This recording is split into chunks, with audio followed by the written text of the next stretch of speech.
Hello world, welcome back to the Razor RC, and it has been raining here in California. What's the best thing to do on a rainy day is build a brand new kit. So this is the Team Associated RC10B B7 team kit, just came out about a week or two ago.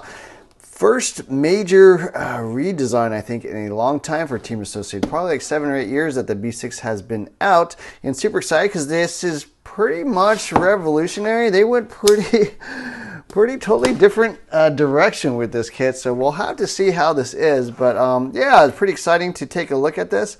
It is a kit, obviously. You'll need to provide your own electronics, your own tires. It does come with a body, but I don't think it comes with wheels anymore either, if I remember correctly. So I've had every Team Associated kit since the B5, the original metric B5. So we're going to take a quick look at what comes in the box. Take a closer look inside at what comes in the kit. So yeah, pretty much everything on this kit is brand new. I don't know if anything carries over at all. Maybe some turnbuckles, maybe the rear hubs, not totally sure, but yeah, everything's been pretty much redesigned. Here's the new 5-gear transmission. So that, again, quite new. A couple different spur gears, one for stock, one for mod. Looks like the motor plate parts, rear camber link, hinge pins. As you can see, they are very narrow hinge pin braces there. Shock standoffs. This has got a lot of changes. A bunch of screws, slipper plate. These look like wing buttons, shock tower covers, the wing, little motor guard there, and then the 5-gear transmission. So yeah, parts do come on part sheets. You will need, some flush cutters and stuff, but quick access diffs, of course.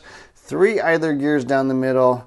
So yeah, they went super far forward on the laydown. I think they also make like a layback that's slightly further back, but I got the carpet edition. They do obviously also sell a dirt edition.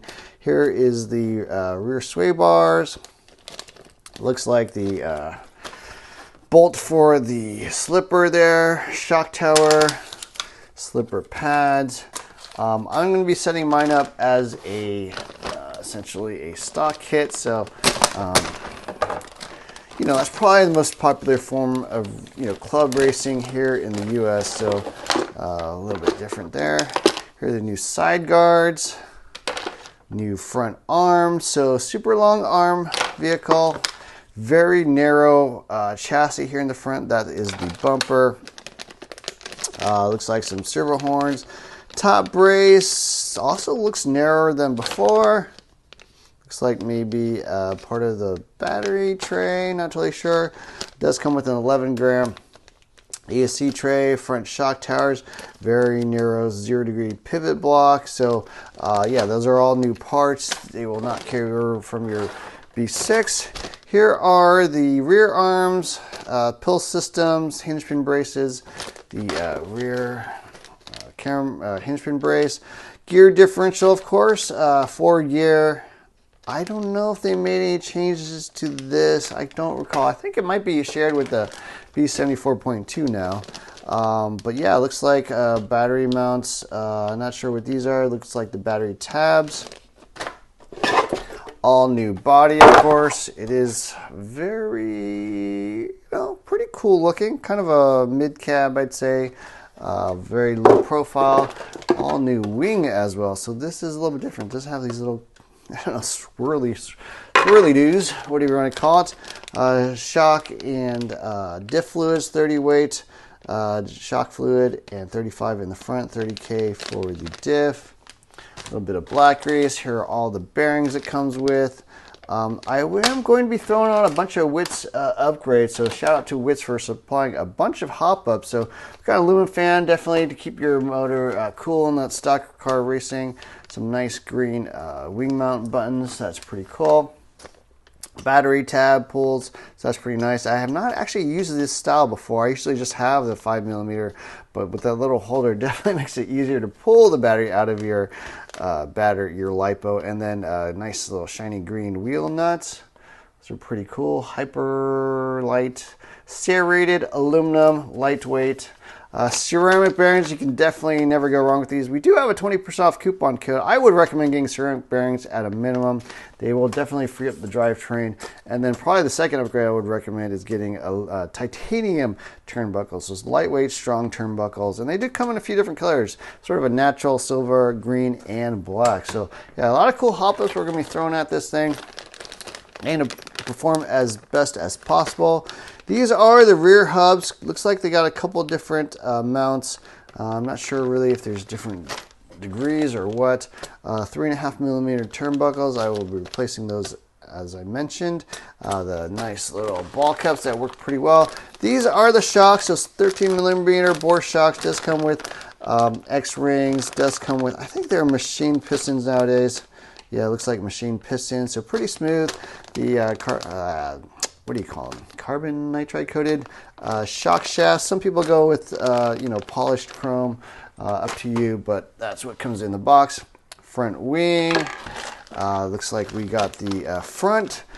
So the front C-hubs are totally different. They have this like kingpin inclined thingy with, looks like basically like hollow balls on the kingpin. So that's different. You can adjust the angle of the kingpins, which is pretty interesting. Here's all the little carbon fiber steering arms and stuff.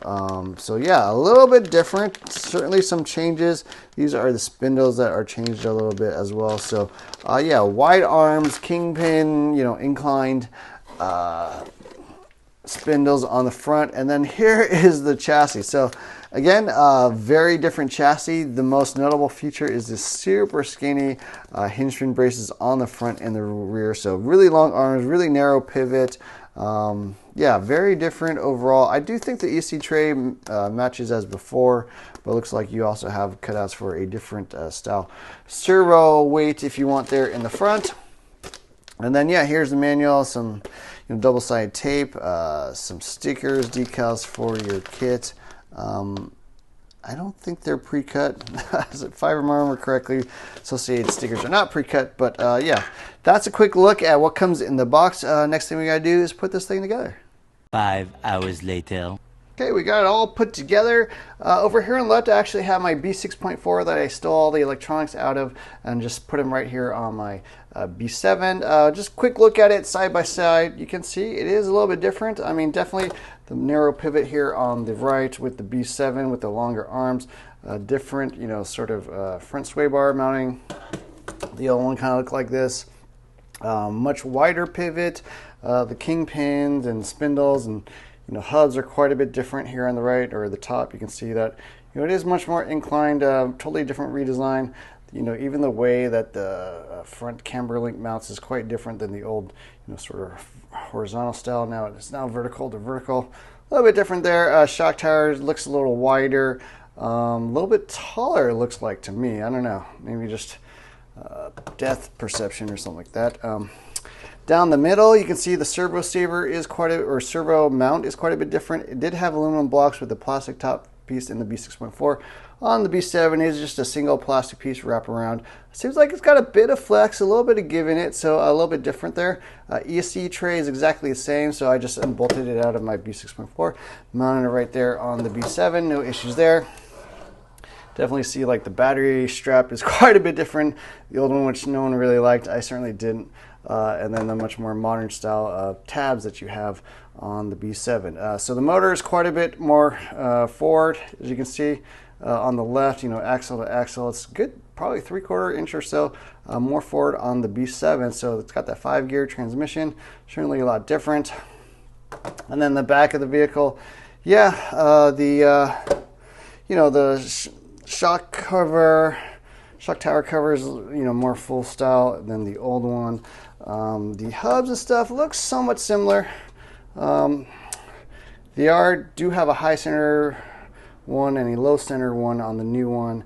The old one was a single style. The hinge pin brace also doesn't bolt to the chassis like it did in the old one. It's actually mounted to the transmission case on the new one, so a little bit different. You can see the totally different style of sway bar mounts there with the 2 collars. The old one is just a single collar down the middle underneath the transmission cover there. Any other differences? Yeah, it looks pretty nice overall. you know, it is a different vehicle overall. We'll have to see how it performs, but yeah, there's a quick look. Oh, the last thing I think I would say is, you know, there's no upper chassis brace like on the old one. It is just kind of open there on the top, and even the motor mount, very low center of gravity there, just 2 screws on the bottom to mount the motor mount, rather than the full, you know, wraparound style that they used to have, which is a lot more traditional on the B6.4. So a quick look at the B7 now that it's all put together next to the B6.4. I hope you enjoyed this video. Don't forget to hit the like, share, subscribe buttons. Look for more videos soon. Thanks for watching.